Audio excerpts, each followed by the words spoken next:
नमस्कार दोस्तों, आज इस वीडियो के अंदर मैं आपको एक इंपॉर्टेंट जानकारी देने के लिए आया हूं। जितने भी हमारे स्कूल्स के हेडमास्टर्स होते हैं उनके ऊपर अब केस होगा, उनके ऊपर डिसिप्लिनरी एक्शन लिया जाएगा।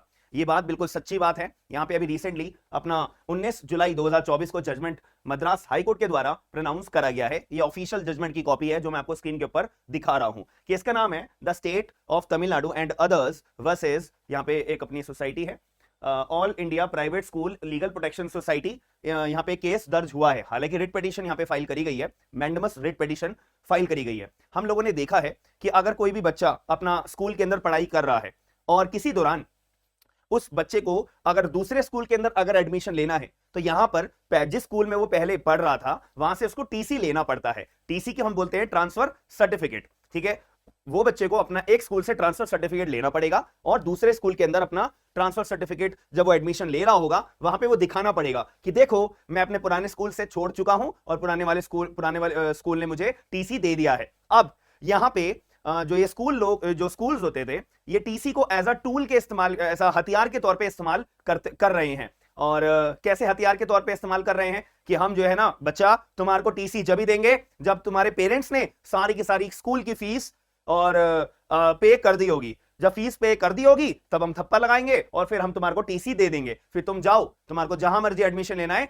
तुम ले लेना। बट यहां पे क्वेश्चन अराइज होता है कि अगर माँ बाप ने फीस पे नहीं करी होगी और बच्चे को अगर दूसरी जगह पे एडमिशन लेना होगा तो वो ले ही नहीं पाएगा क्योंकि उसको टीसी इशू होगा ही नहीं।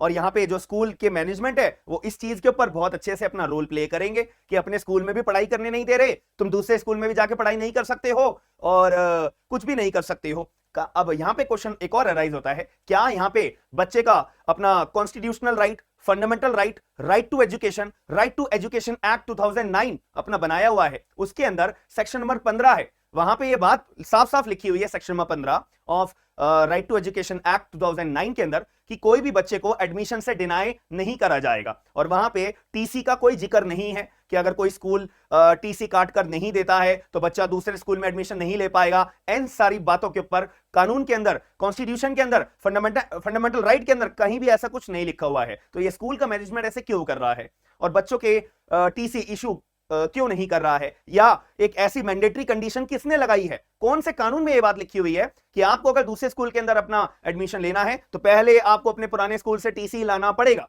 ये सारे के सारे क्वेश्चंस मद्रास हाईकोर्ट के सामने रेज करे गए हैं कि जज साहब यहाँ पे तो टीसी जरूरी होता है। अब एक क्वेश्चन ये आता है कि अगर माँ बाप के यहाँ पे हम बोल सकते हैं इन एलिजिबिलिटी के तौर पे उन्होंने अगर फीस पे नहीं करी है तो उसका भुगतान क्या बच्चा भरेगा?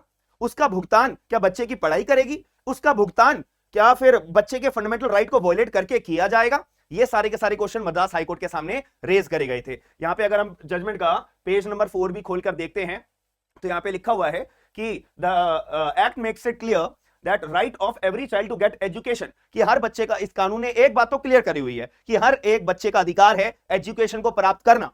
अब वो टीसी नहीं दिया, पुराने स्कूल ने नहीं दिया, नए स्कूल वाले बिना टीसी के हमारे को एडमिशन नहीं दे रहे हैं, यानी कि स्कूल वाले बच्चे की पढ़ाई रोक रहे हैं। तो क्या ऐसा स्कूल वाले कर सकते हैं? नहीं, ये हमारा कानून के खिलाफ होगा, फंडामेंटल राइट के खिलाफ होगा, कॉन्स्टिट्यूशन के खिलाफ होगा।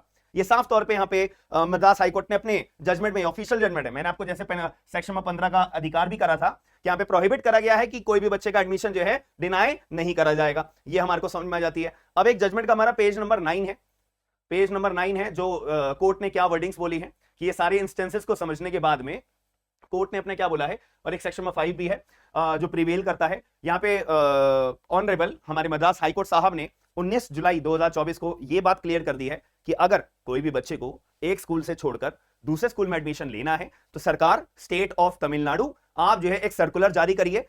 स्टेट में जितने भी स्कूल्स हैं वहां पे एक सर्कुलर आप जारी करिए, उनको डायरेक्शंस जारी करिए कि जो भी कोई स्कूल है वो टीसी के आधार पे किसी भी बच्चे का एडमिशन नहीं रोकेंगे, कि केवल माँ बाप ने पेमेंट नहीं करी है और उसकी वजह से बच्चे को सफर करना पड़े, ऐसा कभी नहीं होगा। ये हमारा संविधान के खिलाफ है। Right to education as a fundamental right है आर्टिकल नंबर 21 कैपिटल ए के अंदर, और in fact right to life and personal liberty के खिलाफ है, in fact right to education act 2009 के खिलाफ है। इतनी सारी चीजों का वायलेशन हो रहा है केवल किस लिए? जीटीसी नहीं दिया। तो ऐसा कभी नहीं किया जाएगा। यहां पे मद्रास हाईकोर्ट ने साफ तौर पर यह बात बोल के क्लैरिफाई कर दिया गया है। ठीक है, और दूसरी बात मैं आपको जो इंपॉर्टेंट बात बताने वाला हूं, यहां पे मद्रास हाईकोर्ट ने एक और बात बोली है, प्रोवाइडेड फर्दर दैट जो हेडमास्टर होता है, हेड टीचर होता है या इंचार्ज होता है स्कूल का, जिसके पास सारा का सारा डामाडोल होता है, कुछ कुछ स्कूल क्या करते हैं कि वो ना डीले करते हैं, कि उन्हें पता है कि बच्चे के टीसी रोक लो, क्योंकि दूसरे स्कूल में वो एडमिशन लेने जाएगा भी, तो उसका ना डीले करते रहो, ताकि दूसरे स्कूल्स के अंदर जब एडमिशन लेने की जो डेट्स बंद हो जाएं, तब तक टीसी को रोक के रखो। ऐसे बच्चे को टॉर्चर भी किया जाता है। तो यहां पे ये बोला गया है कि जो डीले करा जा रहा है एडमिशन के अंदर, टीसी को अपना टीसी को डिलीवर करने के लिए डीले किया जा रहा है, ये सब वायलेशन है। ये सारी चीजें हमारे इतनी सारी चीजों का वायलेशन है जो मैंने आपको अभी बताया भी है।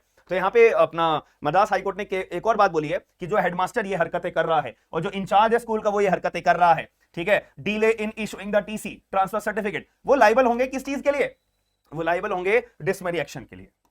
अब यहाँ पे तो मद्रास हाईकोर्ट साहब ने अपना एक डिसमेरी एक्शन बोला है, लेकिन अगर वो कोई अच्छे वकील के पास जाएंगे तो हेडमास्टर के ऊपर और भी भतेरे 10 तरह के चार्ज बन सकते हैं, 10 तरह के। मैं एज एन एडवोकेट के तौर पे बात कर रहा हूं, बट कॉन्सिक्वेंसेस पहले देखी जाएंगी, उसके बेसिस पे 10 तरह के। ये तो केवल छोटा सा चार्ज है डिसमेरी एक्शन। डिसमेरी एक्शन में क्या कर देंगे कि हेडमास्टर को अभी कुछ टाइम के लिए छुट्टी पे भेज दो, सैलरी कट कर लो, 1 महीने की सैलरी कट कर लो, ठीक है, या थोड़े टाइम के लिए सस्पेंड कर दो, वगैरह वगैरह, ठीक है। बट मैं एज अ एडवोकेट के तौर पे बताऊं तो यहाँ पे और भी बहुत तरह के एक्शन लिए जा सकते हैं, ठीक है। तो यहाँ पे अपना मद्रास हाईकोर्ट ने अपना पूरा का पूरा यहाँ पे जजमेंट है, 20 पेज का जजमेंट है। तो ये जजमेंट की कॉपी आपको मेरे टेलीग्राम ग्रुप पे मिल जाएगी। तो यहाँ से एक नया फंडामेंटल जारी करा गया है मद्रास हाईकोर्ट के द्वारा कि अगर किसी बच्चे को एक स्कूल से अपना एडमिशन हटवाकर दूसरे स्कूल में एडमिशन लेना है तो TC is not a mandatory ground for denying the admission of that particular child.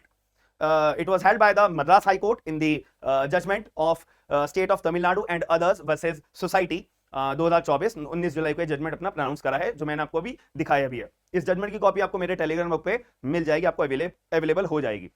And अगर आप एक मेरे व्यूअर हो जो कि एक लॉ स्टूडेंट हो या एक एडवोकेट हो या एक यंग एडवोकेट हो और आपको अगर कोई जुडिशरी का एग्जाम देना है कोई भी स्टेट का, तो आप लोग मेरा एप्लीकेशन डाउनलोड कर सकते हैं। पोस्टर आपको दिखाई दे रहा होगा, एप्लीकेशन के लिंक्स सारे के सारे आपको डिस्क्रिप्शन बॉक्स के अंदर मिल जाएंगे। हमने 15 जुलाई शाम को 6 बजे से अपना एक बैच चालू करा है जुडिशरी के पर्सपेक्टिव में, ट्रांसफर ऑफ प्रॉपर्टी एक्ट। और एक बढ़िया बात यह है कि 3 की फ्री लाइव क्लासेस आपको अवेलेबल हो जाएंगी। मेरा एक यूट्यूब चैनल है स्मार्ट SLG लॉ क्लासेस के नाम से, आप वहां पे जाइए, उनके भी डिस्क्रिप्शन बॉक्स के अंदर मैं लिंक्स अवेलेबल करवा दूंगा। तो आप उस चैनल पे जाके मैं कैसे पढ़ाता हूं क्लास 1, क्लास 2, क्लास 3 के तौर पे, वो मैंने आपको अवेलेबल करवाई हुई है। तो अगर आपको वहां पे जाके वो क्लास देखनी है कि पहले मैं बैच लेने से पहले देख तो लूं यार मेरा टीचर जो मैं जिससे पढ़ूंगा वो मेरे को पढ़ा क्या रहा है, उनका पढ़ाया हुआ पॉइंट्स मुझे समझ में आ भी रहे हैं या नहीं भी आ रहे हैं, वगैरह वगैरह, तो आप पहले अपना सेटिस्फाई होने के बाद में एप्लीकेशन डाउनलोड कर सकते हो स्मार्ट एंड लीगल गाइडेंस के नाम से। देन आपको सारी चीजें समझ में आ जाएंगी। अगर कोई भी क्वेरी है, कोई भी सजेशन है, कमेंट बॉक्स आपके लिए ओपन है, तो वहां पे आप अपना सजेशन देकर वीडियो को लाइक करके शेयर करके लोगों को अवेयरनेस दे सकते हैं। ये आपकी भी ड्यूटी है, वीडियो को शेयर करके लोगों को अवेयर करना। बाकी हम मिलते हैं नेक्स्ट वीडियो के अंदर। थैंक यू, धन्यवाद।